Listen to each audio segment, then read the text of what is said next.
Hello and what is up YouTube? My name is G3Iron and in today's featured build discussion, it is our 19th episode and we are featuring Blocker2's Shouting Chonky Berzerker. If you have ever found yourself walking past someone and just uncontrollably scream at them, then this is potentially the build for you. Maybe you like spinning around. I know that my toddlers do. Maybe you do as well. If spinning around and destroying everything that Path of Exile has to offer is intriguing to you, then this is your build. I'm going to go ahead and like, subscribe, and ding the bell for our buddy Blocker's YouTube channel.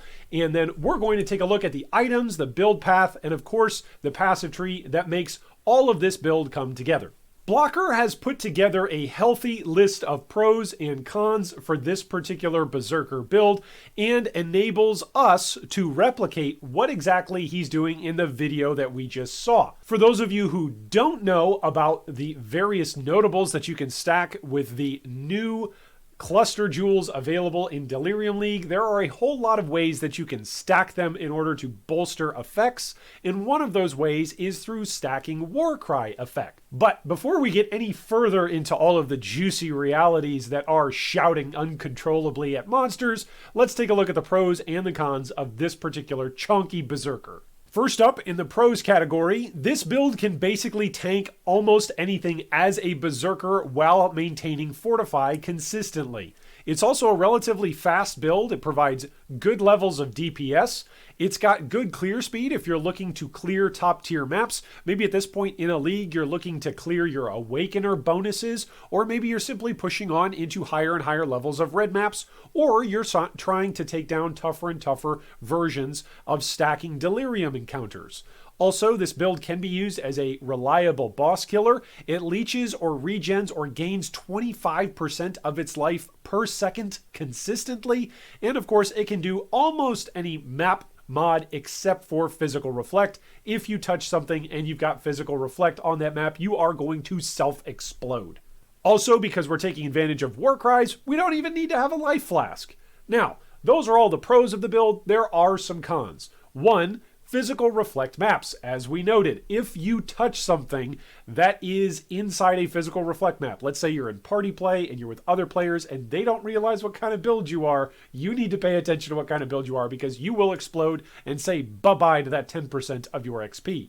Another con is that this is a build that is reliable on your Warcries. Now, we've had some recent quality of life come about through the patch cycle that is Delirium League, where we can actually bind our Warcries to our left button on our mouse, which is typically your default walk button on your mouse configuration.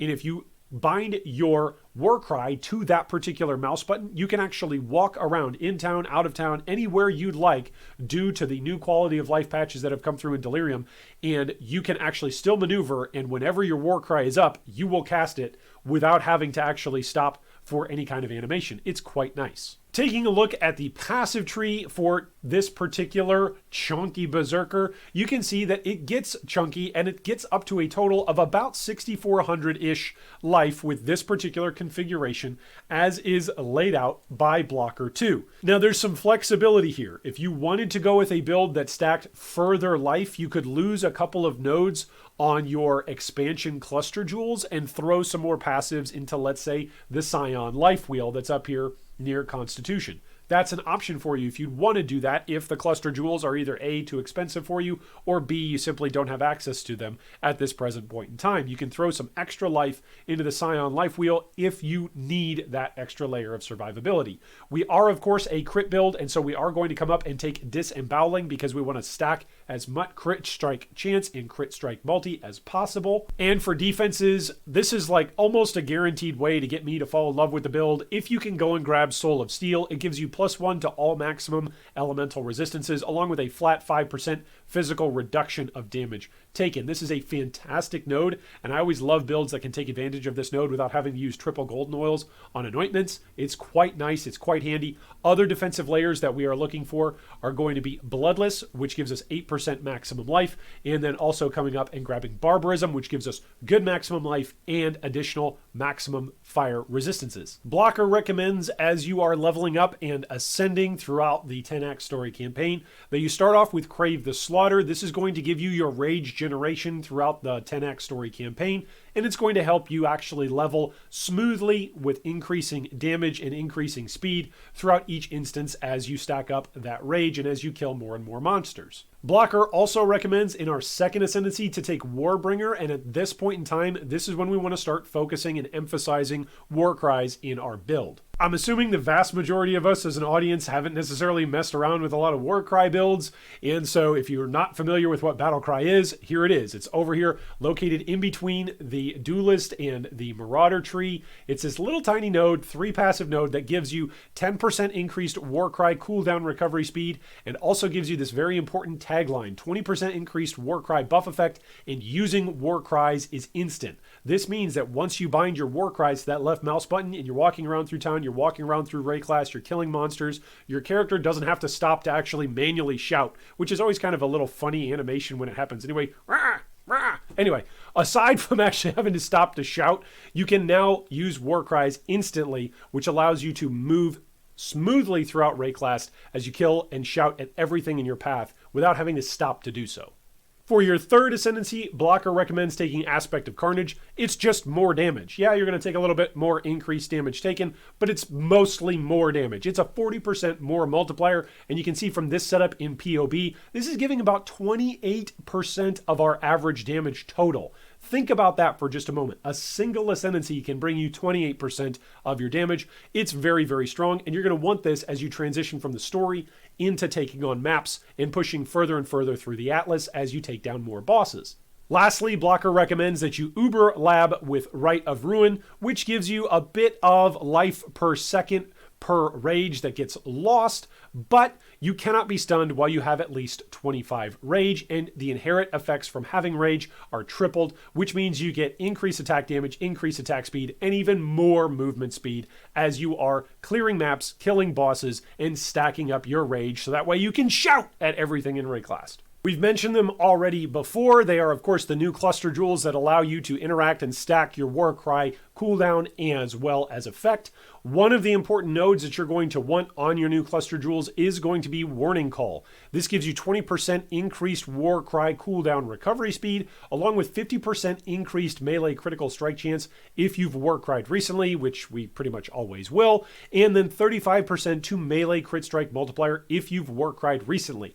We're going to want to stack 4 of these onto our build, which gives us a massive amount of crit, chance, crit, multi, and Warcry recovery. The second important cluster mob that we're looking for is going to be Mob Mentality. This gives you 20% increased Warcry cooldown recovery speed, and you and nearby party members gain 5 rage when you Warcry. This means essentially that you're always Warcrying and that you're always gaining rage. The base cluster jewel that you want to be crafting on for your medium cluster jewels are going to want to have Warcry buff effect on them. This is again stackable and gives you increased Warcry buff effect, which gives you a ton of different bonuses to whatever Warcries it is that you want to throw into this build. Once again, do not be lost on the fact that we stack this increased effect with all of the other various stacked increases. So each one acts like another building block where our Warcries and our shouting just gets louder and more powerful the more jewels we can slam into this build.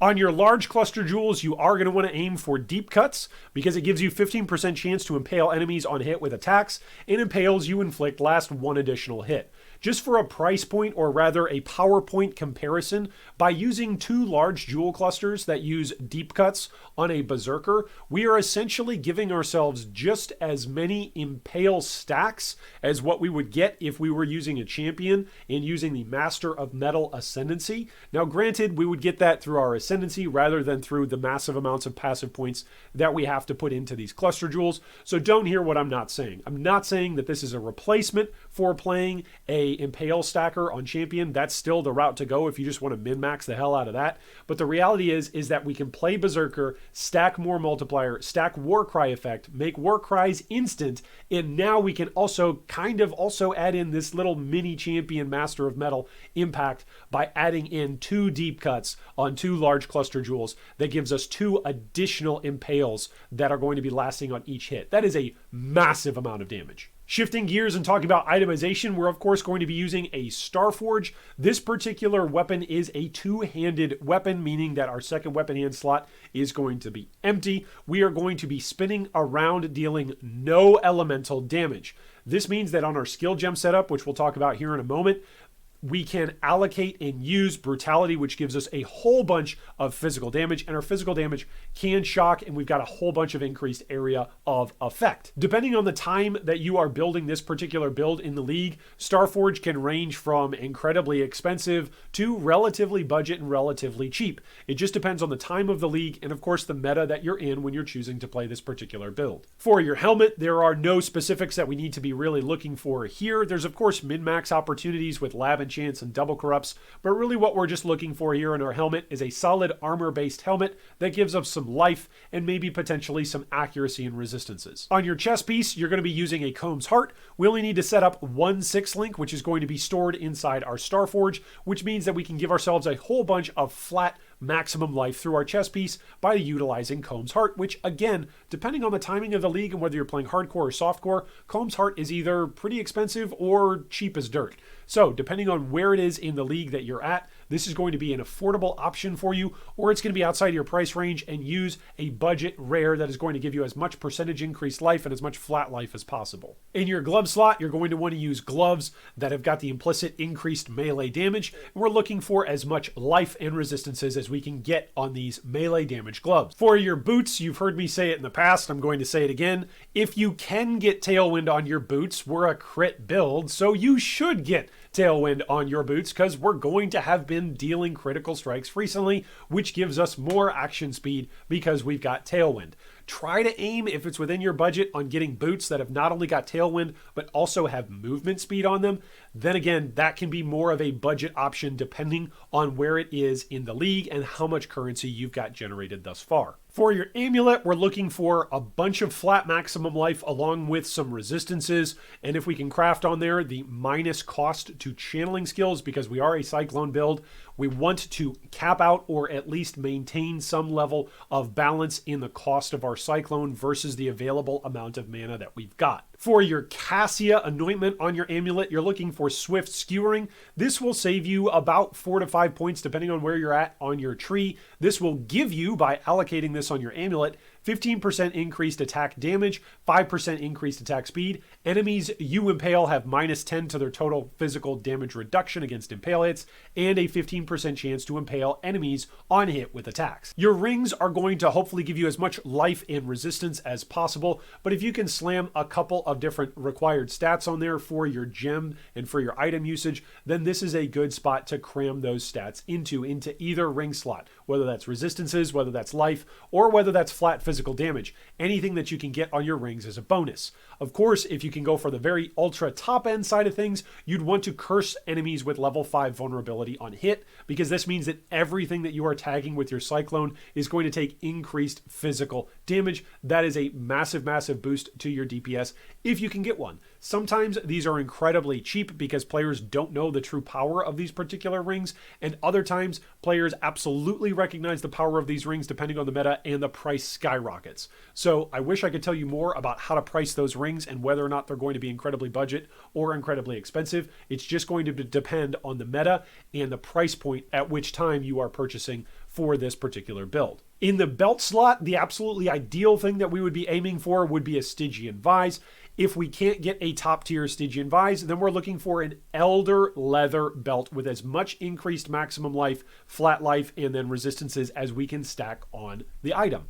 I mentioned earlier that we don't necessarily need to use any life flasks. That's one of the things that Blocker wanted to accentuate or really emphasize in the builds. We don't have to use life flasks because we've got so much regen constantly going off for us all the time thanks to our Warcries. So we can dedicate our flask slots to all kinds of different utility. For instance, we can get an Amethyst flask to make sure that our chaos resistance goes up. We can use a Lion's Roar to push our melee damage to the top ends of the build. We can use a Quicksilver flask to increase our movement speed.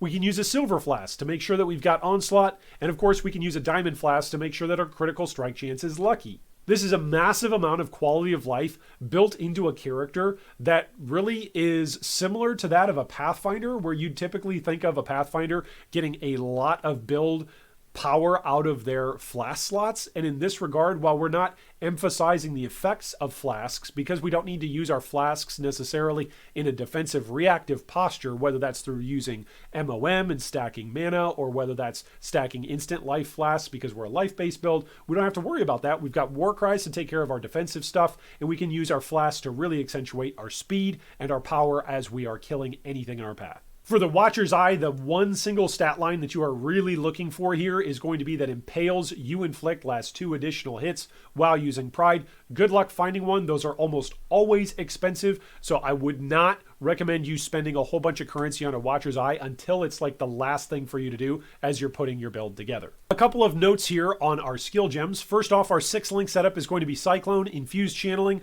Awakened Melee Physical Damage, Awakened Brutality, Impale, and Fortify. Enduring Cry is going to be one of the war cries that we've got available to us. It's recommended by Blocker, and this of course is massive because oftentimes when you're playing a build that uses Enduring Cry, you're not really starting off the first few packs of a map with full endurance charges. Because of the way how we are stacking our usage and our cooldown and our effect of our war cries, Enduring Cry almost always is going to give you full effect as soon as you get inside a map. This is massive because it's going to give us layers of defenses, both in terms of our regeneration in order to counter our rage degen, for instance, or big hits that come through, and our endurance charges are actually going to minimize the effect of whatever damage does make its way through our regeneration. Auras that you're going to want to use are going to accentuate your damage, such as Pride and Maim and Flesh and Stone for defensive options. And then the classic Vol Molten Shell, Dread Banner, and Blood and Sand in Blood Stance for damage and in Sand Stance for defense. Well, thanks so much for watching today's 19th episode of our featured build discussion.